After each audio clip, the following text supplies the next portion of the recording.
जय जगन्नाथ पिला माने तुम मानक स्वागत कर मो YouTube channel dB PDF library तो आज भिडियो रे आम मैंने गोटे एसे कही पार माने रचना बुझीपार यहाँ रचना तुम मैंने कही पार किंबा गोटे भाषण भी कही पार है।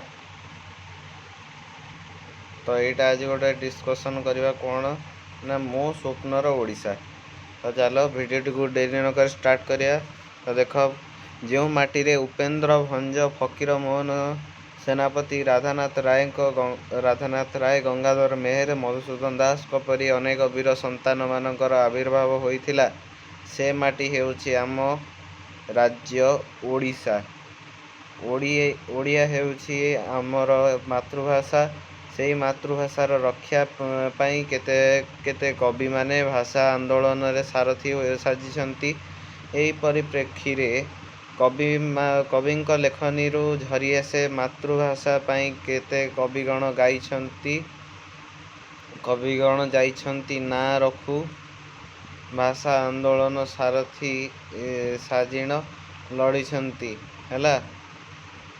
तापुरु साजिछंती साजिण लड़ीछंती दिन राति।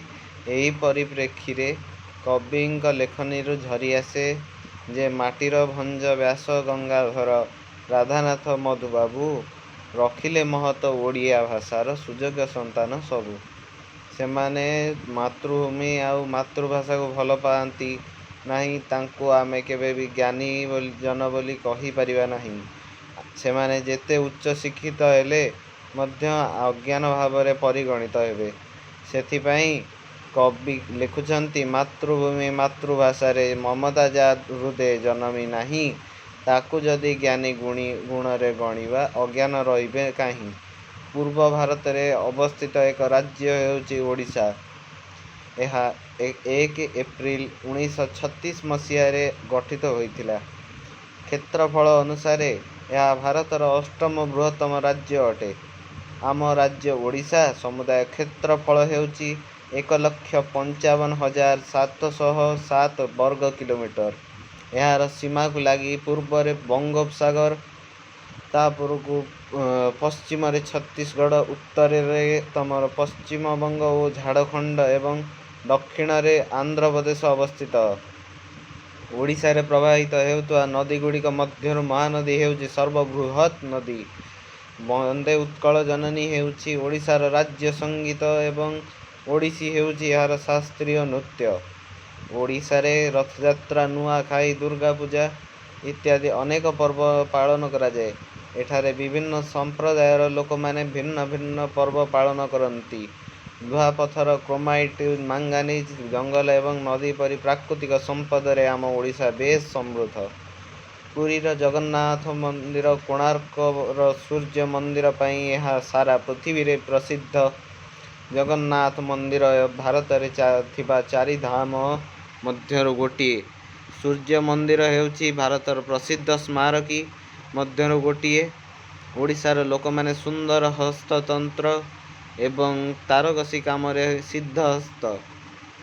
गुणात्मक शिक्षा प्रदान करी मो राज्य अनेक सुनाम अर्जन करिछि। मु मो राज्य ओडिशा रे जन्म ग्रहण करी निजको गर्वित अनुभव करुअछि। मोर आशा आगामी दिन रे मो राज्य कृषि, शिक्षा और स्वास्थ्य क्षेत्र रे भारत रे अग्रगण्य राज्य भाव परिगणित हेबो। मुझे कही मोर वक्तव्य शेष करुच्ची। जय हिंद। यहाँ तुम लास्ट कही पार भाषणर जो तुम रचना लिखब से केवल लिखिदेव है। तो जदि तुम मानक ये भिडियोटी भल लगी तेबे चैनल को सब्सक्राइब करदेव, आउ गोटे लाइक करदेव जहाँफल कि मत मोटिवेशन मिल। आउ तुम सांग मान सहित यहाँ को शेयर कर है। शेयर कले कौन हम ना से माने भी यहाँ को पढ़ी से माने मध्य यही भाषण टी को दे पारे है। तो आज कि एतिकी। आगामी वीडियो रे पुणी देखा रही। जय जगन्नाथ।